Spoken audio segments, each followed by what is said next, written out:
Estamos viendo acerca de la misión de Dios. Observemos cuando Jesús llamó y envió a otros para recabar principios bíblicos sobre apoyar el ministerio misionero. Vemos la misión de Jesús vista por medio de Jesús. Comencemos en Mateo capítulo 4, los versículos del 18 al 23. Andando Jesús junto al mar de Galilea, vio a dos hombres, Simón llamado Pedro y Andrés su hermano, que echaban la red en el mar porque eran pescadores, y les dijo: venid en pos de mí, y os haré pescadores de hombres. Ellos entonces dejaron al instante las redes y le siguieron. Pasando de allí, vio a otros dos hermanos, Jacobo hijo de Zebedeo y Juan su hermano, en la barca de Zebedeo su padre, que remandaban sus redes, y los llamó. Y ellos dejaron al instante la barca y a su padre, y le siguieron. Y recorrió Jesús toda Galilea, enseñando en las sinagogas de ellos y predicando el evangelio del reino, y sanando toda enfermedad y toda dolencia en el pueblo. Correcto. Aquí vemos a Jesús en su ministerio a tiempo completo, pero vemos de que hay un proceso de multiplicación que sucede, pero con cierto criterio. A manera de reflexión, los enviados abandonan su confianza en sus propios recursos y confían en la provisión de Dios. Veamos también Lucas capítulo 14, versículo 33. Así pues, cualquiera de vosotros que no renuncie a todo lo que posee no puede ser mi discípulo. Correcto. Y a manera de reflexión, el que se une en misión con Dios renuncia a todo lo que posee. O sea, reconoce de que él sencillamente es administrador de todo lo que es, de todo lo que Dios le da, y todo está a la disposición de Dios para que él sea glorificado. Veamos también Mateo 10, versículo 1. Entonces, llamando a sus 12 discípulos, les dio autoridad sobre los espíritus inmundos para que los echasen fuera y para sanar toda enfermedad y toda dolencia. Habla acerca de quiénes. De los discípulos. Correcto, de los 12 vemos de que Dios llama y envía a los 12. Veamos en versículos 5 y 6. A estos 12 envió Jesús y les dio instrucciones diciendo: por camino de gentiles no vayáis, y en ciudades samaritanos no entréis, sino id antes a las ovejas perdidas de la casa de Israel. Correcto, y aquí vemos un trasfondo histórico, geográfico y cultural. Como una estrategia, Jesús fue primero a los judíos y después a otros. Vemos también la reflexión que Dios da la estrategia para cada misión.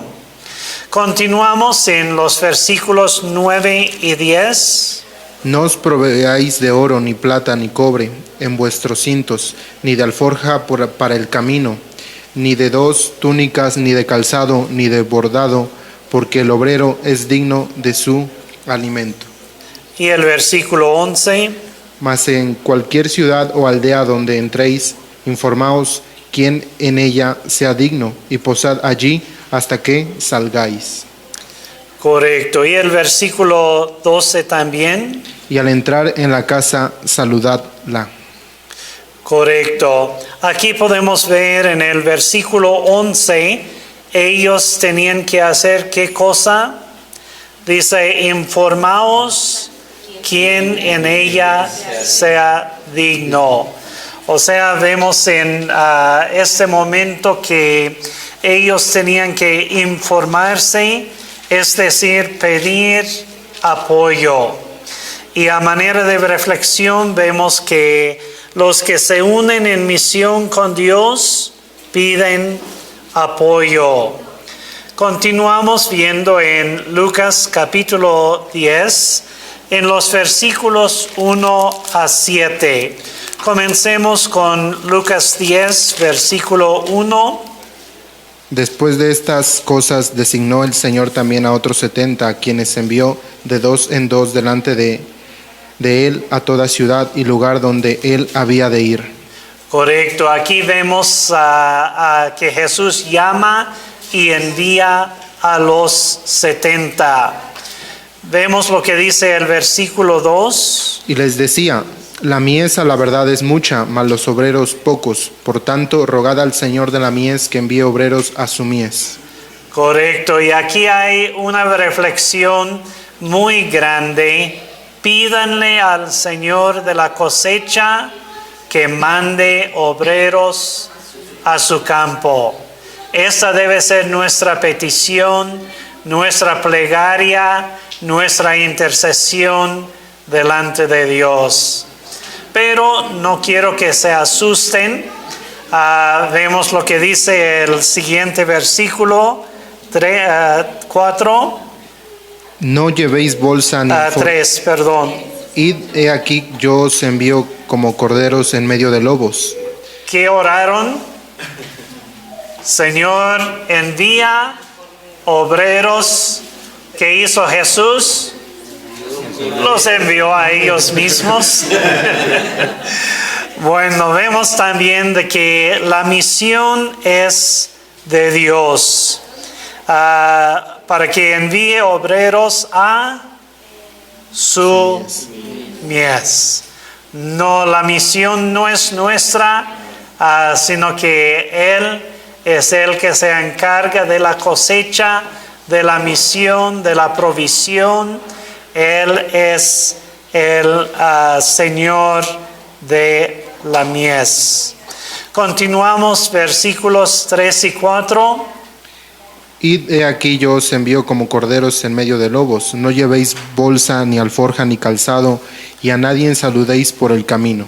Y versículos 5 a 7. En cualquier casa donde entréis, primeramente decid: pase a esta casa. Y si hubiera allí algún hijo de paz, vuestra paz reposará sobre él, y si no, se volverá a vosotros.